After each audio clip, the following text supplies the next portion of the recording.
కూటమి ప్రభుత్వం వచ్చాక దెందులూరు నియోజకవర్గంలో కక్ష సాధింపు చర్యలు పరాకాష్ఠకు చేరాయి. వైఎస్ఆర్సీపీ సానుభూతి పరులే లక్ష్యంగా టీడీపీ నేతలు దౌర్జన్య కాండకు తెగబడుతూ ఉన్నారు. దాదాపు 90 లక్షలు అప్పు చేసి సాగు చేస్తున్న చేపల చెరువులను నాశనం చేస్తున్నారని పెదపాడు మండలం గుడిపాడు గ్రామంలో బాధితులు ఆవేదన వ్యక్తం చేస్తున్నారు. కూటమి నేతల నుండి కాపాడకపోతే తమకు ఆత్మహత్యలే శరణ్యమని గగ్గోలు కన్నీళ్లు పెట్టుకుంటున్నారు. దీనిపై మరింత సమాచారం మా ప్రతినిధి రాజు అందిస్తారు. కూటమి ప్రభుత్వం అధికారంలోకి వచ్చినట్టు నుంచి కూడా ఏదైతే కొల్లేరు గ్రామాల వాసులు ఉన్నారో బిక్కుబిక్కుమంటూ గడుపుతున్నారో ఇక్కడ ఉన్నటువంటి చూస్తే కనుక ఏదైతే చేతికొచ్చినటువంటి పంటను కూడా పట్టుకునేటువంటి పరిస్థితి కూడా లేనట్టు పరిస్థితి కూడా ఉంది. ఏదైతే వైసీపీకి సంబంధించినటువంటి ఏవైతే సానుభూతి పరులు ఉంటారో వీరిని కూడా టార్గెట్ చేస్తూ కూడా ఇబ్బందులు గురి చేస్తున్నారు. ఇక్కడ ఉన్నటువంటి వారు బాధితులు వీరితో మాట్లాడించే ప్రయత్నం కూడా చేద్దాం. అమ్మ చెప్పండి, ఎలా ఉంది మీ పరిస్థితి? అసలు 8 నెలల నుంచి ఒకటే బాధలండి. ఇండ్ల మీద రాళ్ళేసేస్తున్నారు. మమ్మల్ని అసలు తిరగనెత్తలేదు. 8 మాసాలు అవుతుందండి. ఈ చెరువు 2 పట్టలు పట్టాలి. ఈ చెరువు ఏం కావాలి? ఈ చెరువు గురించి అనారోగ్యంతో ఇంటికాడే ఉన్నాడు మా పెద్ద ఆయన. అసలు తిరుగుతక్కడ అవకాశం లేకుండా చేసేస్తున్నారు సార్.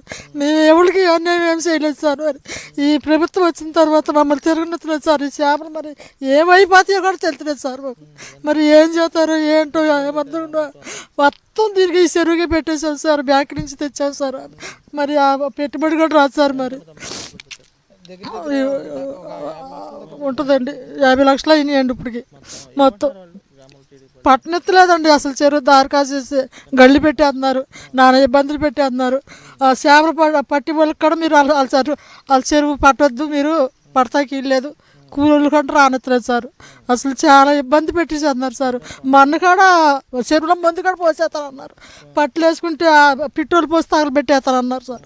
అసలు అసలు బాగా బెదిరించేస్తున్నారు సార్. చంపేతరికే చూస్తున్నారు సార్ మమ్మల్ని. అసలు తిరగనెత్తలేదు సార్.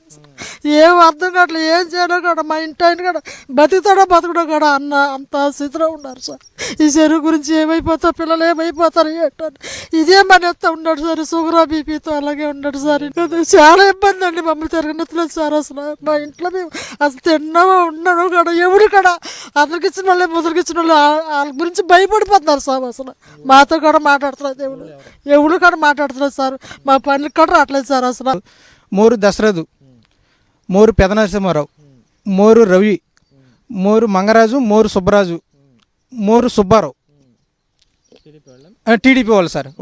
వాళ్ళు వచ్చి ఇక్కడ వేయటానికి వీల్లేదని చెప్పి కూలోళ్ళని బెదిరేస్తే ఆ పట్లు తీసేసి పక్క పెట్టి అక్కడ లారీ ఆ పట్లు మేము పెట్రోల్ పోసి తగలబెట్టేస్తాం అని చెప్పి అన్నారు సార్. నన్ను దుర్భాషలు ఆడారు. నన్ను మాకు ఆత్మహత్య చేశారని సార్. ముందేసుకుని చచ్చిపోతాం సార్. ఇక్కడే మేము ముందేసుకుని ఇక్కడే చచ్చిపోతాం సార్. అది వాళ్ళకి సంతోషంగా ఉంటే మేము ఇక్కడే చచ్చిపోతాం సార్. మేము మాకు చావు.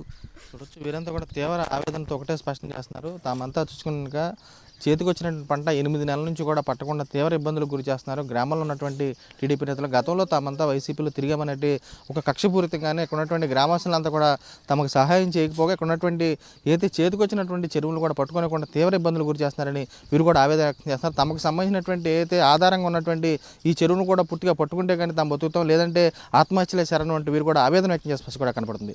విజయ్ కుమార్ రాజు, సాక్షి టీవీ, దెందులూరు నియోజకవర్గం నుంచి.